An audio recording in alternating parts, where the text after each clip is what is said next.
you said that Voyese is the fan favorite right now. Why do you think that is so? And explain to us what is Voyese for those who don't know what Voyese is. Right, so what you say is a card game that is based on the Guyanese Creole language.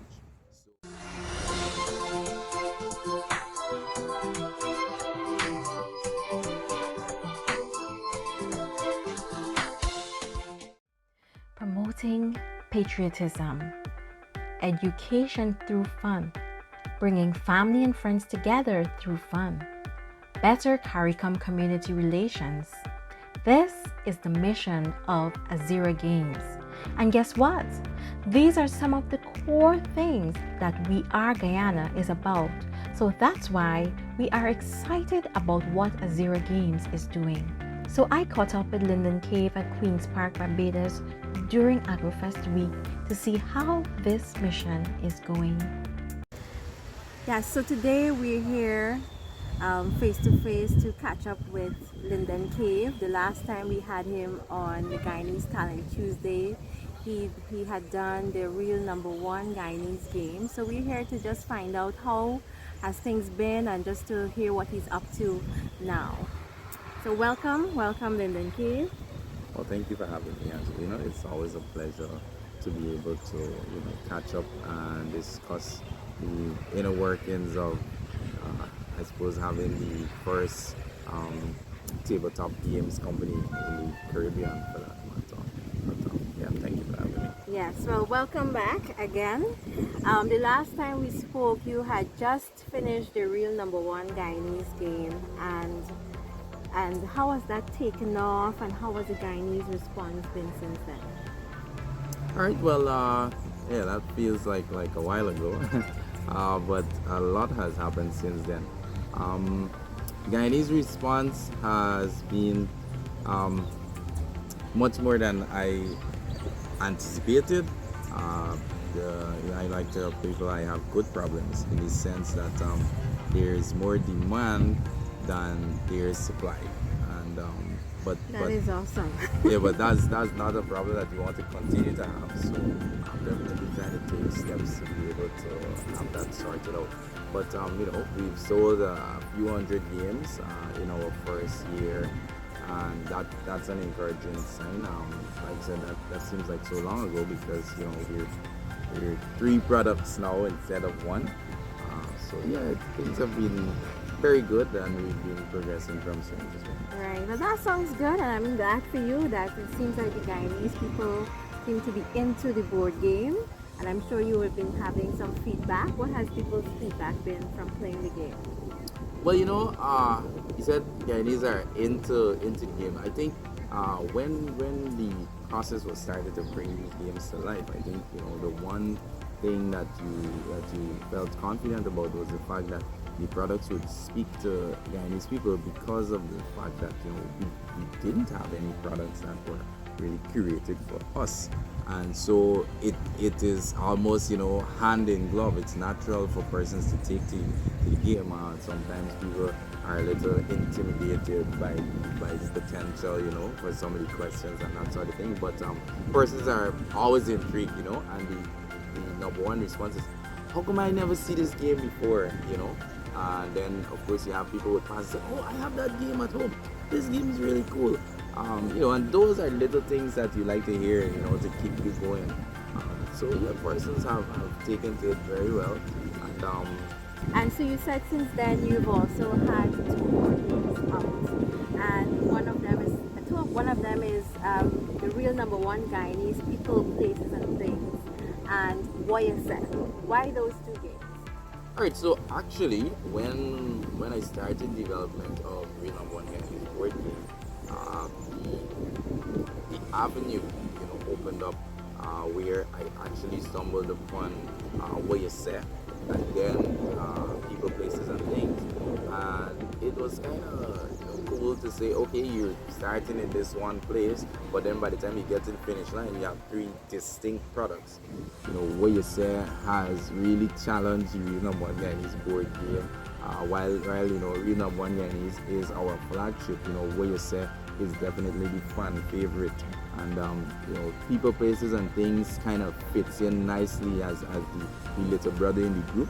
And persons have really been intrigued by the products, and I think it is definitely sort of plugging a void that we had previously, and it's good to see. Well, you said that Voyage is the fan favorite right now. Why do you think that is so? And explain to us what is Voyage for those who don't know what Voyage is. Right, so Voyage is a card game that is based on the Guyanese Creole language. So we're taking the everyday language that we use, the Creolese, and we're giving you different scenarios. So those scenarios are in the Queen's English, and we're asking you, well, what is the Guyanese thing? What is the Creolese thing you would say in those scenarios? And the fact of the matter is that persons, I don't know, from the way the game was designed, the color of the box and everything, it always catches people's attention, and they're like, what is that? And then when they see the scenarios, like, oh yes, definitely, these are the kind of things that we would say, and it always makes people laugh so hard. That I like to tell people that we're not, AZIRRA Games is not just in the business of making games for entertainment purposes. Our games definitely have this slant where you have the opportunity to learn a lot of things. So what you say has taken well, and persons are just taking its own wings. Yeah, persons are like, well, so when are we going to get more, because the game has 52 scenarios, like, well, when are we going to get the next 52? So it's very heartening to see. Yeah, well, I agree, because I have seen the game and I know it is very exciting to know that we're also honoring our dialect, because a lot of persons are not very keen on, well, we know the Creolese is not the proper language, but this is our language, it's our culture, and so to be able to see it in a game, I think that is what makes people excited, to know that we can speak standard English as well as Creolese, and honor that and enjoy that because it's part of us. So but now you're working on a third game, and this is a non-local game. This is the real #1 Bajan, right? I understand this is not planned only for Barbados but for the Caribbean. What inspired you to go beyond local games to Caribbean? Alright, so I like to tell people I'm most patriotic Guyanese will come across, and so for me it is natural to embrace anything that flies the golden arrowhead in a positive manner.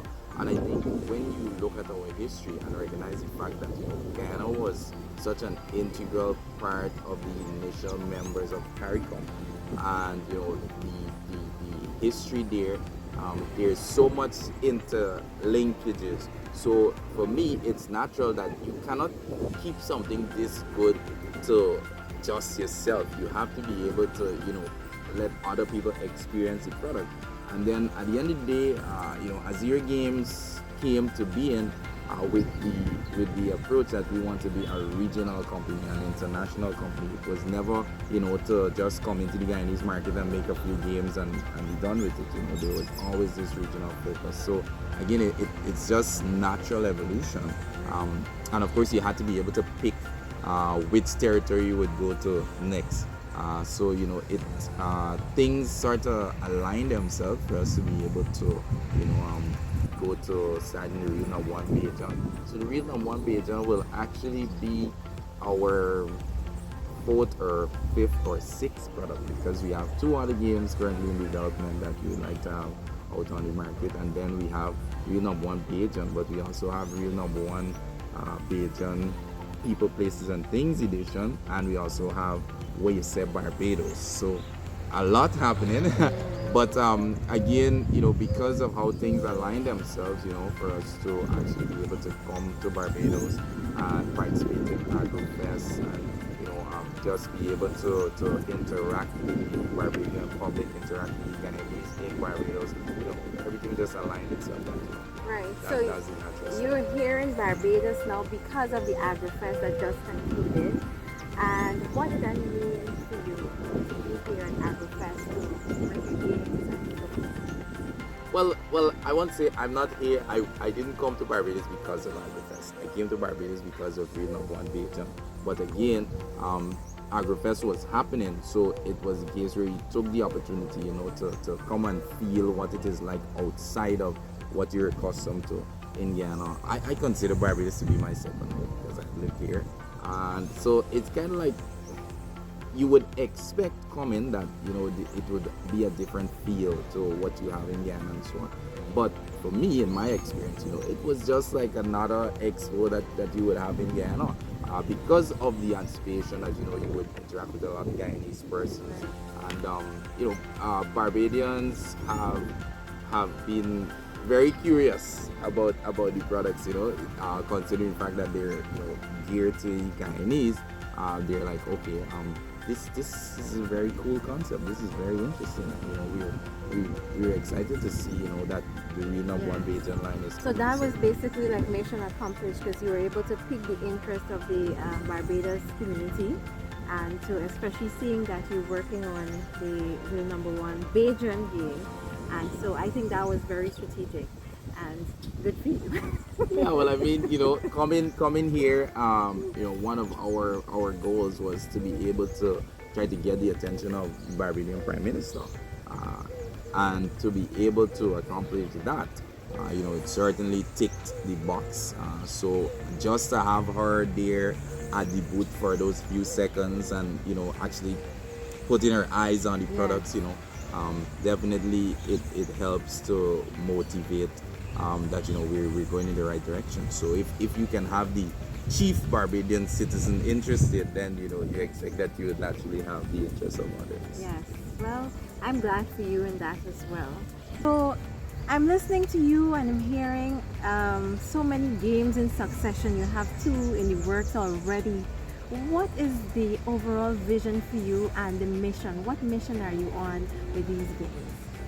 Right, so I mean, like I said, AZIRRA Games is about, our tagline is let's have some fun, but we are actually focused on education through fun. So we want to sensitize, the public that, listen, there are all these reasons that already why you should be proud of who you are as, as a Guyanese, as a Barbadian, as a CARICOM national. But we want to sort of keep it in the forefront of our minds because we certainly believe that if persons can feel more empowered and embrace their culture and the achievements of their country, then it sort of helps them to wear their citizenship, and fly their flag high and be proud of who they are, as opposed to being ready to exchange your nationality for another one. So for us, it's really critical that we get to sort of reset the minds of people, for lack of better words, to be able to have a more internal focus. So to be more accepting of your fellow CARICOM nationals, and to just be able to come together so that because of course we're stronger together than we are divided. So for us to really be able to unite the Caribbean, AZIRRA Games is happy to do our little part, in that regard. So in terms of, the mission, it is to bring everybody in the Caribbean together, and the time has come for us to erase some of the lines, So your aim is to unite the Caribbean. Well, that is what you plan to see. Yeah. I mean, just the way that CARICOM was designed to do just that. Yes. But we're just going into this little niche and saying we feel that we can contribute to that process. Add to the real Caribbean community. And I guess eventually we might see a game called the Real Number One Caribbean Person. Yes, so well I have it's actually called Real Number One Caribbean. Yeah. We're not trying to be too hard and fast with the names, but in essence, our plan is really to be able to have each of these territories experience their own version of the game, and then be able to establish their sustainability by working with the ministries of education in those territories, for example, to have these national inter-school competitions. So you'd be able to do that at the primary level and the secondary level. Because while we're saying yes, we're involving the adults, we are cognizant of the fact that our children are the future, and we need to start, enhancing their awareness now. So it's good to be able to go into the schools. We've done some work in Guyana and things are going well in that regard. So we want to be able to take that blueprint and take it to the other territories, so that when we come together to have the real #1 Caribbean, persons will no longer be saying, well, I'm a Barbadian, so I don't know anything about Guyana. It's now it will be like it's your home away from home. Yes, I know just as much as about Guyana as I know about Barbados, and that's the way that it should be. Yes. So where can we imagine Linden Cave in 5 years